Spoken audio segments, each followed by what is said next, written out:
America और Iran के बीच तनाव बढ़ता जा रहा है। ऐसा लग रहा है जैसे कभी भी बारूदी बम फटने लगेंगे, जिसकी घंटी तेजी से बज रही है। हॉर्मुज पर अमेरिका और ईरान की कंट्रोल करने की जिद फिर से भड़काएगी महायुद्ध। ऐसे में सवाल है कि ईरानी प्रस्ताव से ट्रंप नाखुश, फिर शुरू होगा युद्ध, क्योंकि अमेरिका और ईरान के बीच हो रही बातचीत किसी नतीजे पर नहीं पहुंची है।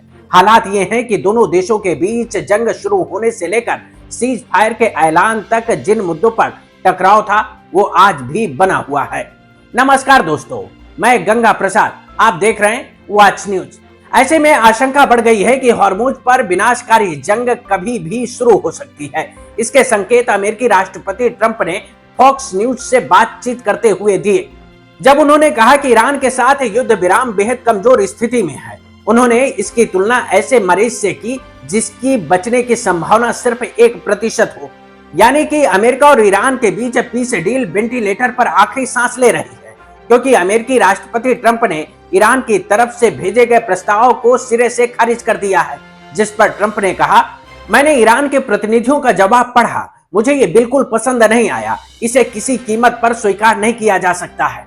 सवाल है कि ईरान के प्रस्ताव में आखिर ऐसा क्या था जिसको देखकर अमेरिकी राष्ट्रपति ट्रंप भड़क गए। दरअसल ईरान ने मध्यस्थ पाकिस्तान के जरिए अमेरिका को अपना नया प्रस्ताव भेजा था, जिसमें अमेरिका और ईरान के बीच युद्ध खत्म करने की बात से लेकर फारस की खाड़ी और हॉर्मुज में समुद्री सुरक्षा नियंत्रित करने, ईरान पर लगे अमेरिकी प्रतिबंध हटाने और परमाणु प्रोग्राम पर सरेंडर न करने की शर्त शामिल थी। यही वो शर्त है जिन पर अमेरिका समझौता करने को राजी नहीं है और ईरान पीछे हटने को तैयार नहीं है, फिर चाहे जंग का सामना क्यों ना करना पड़े, जिसकी तैयारी दोनों देशों की तरफ से की जा रही है। यूएस नेवी के सबसे खतरनाक बेड़े और विनाशकारी युद्धपोत ट्रंप की हरी झंडी का इंतजार कर रहे हैं, जबकि ईरान ने साफ कर दिया है कि अगर अमेरिका ने जंग की तरफ कदम बढ़ाए तो फिर विनाशकारी पलटवार होगा। दरअसल अमेरिका चाहता है कि ईरान एनरिच्ड यूरेनियम का संवर्धन बंद कर दे, परमाणु प्रोग्राम को सरेंडर कर दे और 440 किलोग्राम एनरिच्ड यूरेनियम अमेरिका को सौंप दे। तब जाकर ईरान के खिलाफ प्रतिबंध हटाने पर अमेरिका विचार करेगा, जबकि ईरान का मानना है कि हॉर्मुज पर उसका कंट्रोल है और आगे भी रहेगा। अमेरिकी नेवी को ईरानी बंदरगाहों से नाकेबंदी हटानी होगी और ईरान का बैलिस्टिक मिसाइल प्रोग्राम देश की सुरक्षा का मामला है, लिहाजा उससे समझौता नहीं होगा। तो फिर सवाल है कि अमेरिका और ईरान के बीच समझौता कैसे होगा? क्या दोनों देशों के बीच टकराव जारी रहेगा और इसका खामियाजा दुनिया को उठाना पड़ेगा, या फिर विनाशकारी जंग का फिर से आगाज होगा? इसके संकेत तब मिले जब अमेरिकी राष्ट्रपति ट्रंप ने कहा कि सीज फायर बेहद कमजोर स्थिति में पहुंच चुका है, यानी कि विनाशकारी जंग की शुरुआत कभी भी हो सकती है।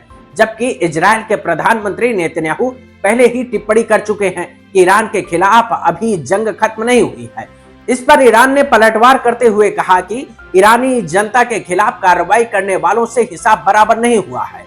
अगर हमारे सशस्त्र बलों को दोबारा मौका मिलता है तो निश्चित रूप से इसका सर्वोत्तम उपयोग किया जाएगा। मतलब साफ है कि अमेरिका और ईरान के बीच जंग की अगर आग भड़कती है तो फिर उसका परिणाम विनाशकारी होगा और इस विनाशकारी जंग की तैयारी में कई और देशों के शामिल होने की आशंका बढ़ गई है।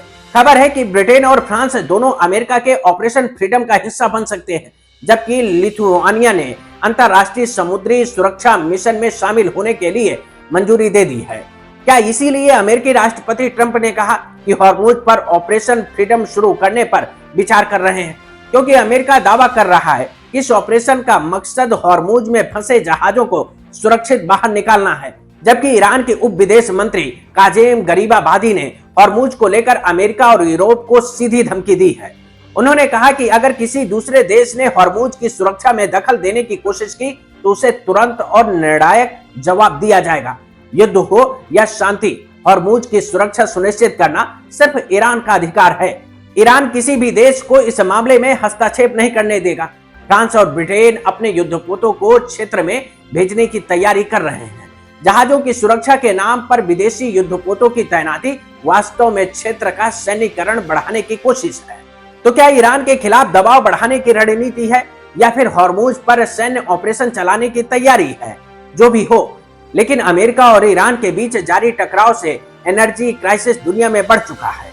अगर ऐसे ही हालात रहे तो हालात और खतरनाक हो सकते हैं। क्योंकि सऊदी अरब की तेल कंपनी अरामको के सीईओ अमीन नासिर ने चेतावनी दी है कि अगर मौजूदा रुकावटें जारी रहीं तो दुनिया के बाजार में हर हफ्ते करीब 10 करोड़ बैरल तेल की कमी हो सकती है। हॉर्मुज पर हालात सामान्य नहीं हुए तो इसका असर अगले साल तक रह सकता है। अमीन नासिर के मुताबिक पहले हर दिन करीब 70 जहाज इस समुद्री रास्ते से गुजरते थे, लेकिन अब ये संख्या घटकर सिर्फ 2 से 5 रह गई है, क्योंकि हॉर्मुज दुनिया के सबसे अहम तेल सप्लाई रास्तों में से एक है। मिडिल ईस्ट के कई बड़े तेल उत्पादक देश इसी रास्ते से दुनिया भर में तेल भेजते हैं, लेकिन ईरान और अमेरिकी नाकेबंदी के चलते तेल का व्यापार लगभग ठप हो चुका है, जिससे दुनिया भर के तमाम देशों में एनर्जी संकट बढ़ चुका है, जिसके सामान्य होने के संकेत नहीं मिल रहे हैं। हालात ये हैं कि जंग कभी भी भड़क सकती है। नमस्कार दोस्तों। Subscribe to our YouTube channel and press the bell icon to get the latest update.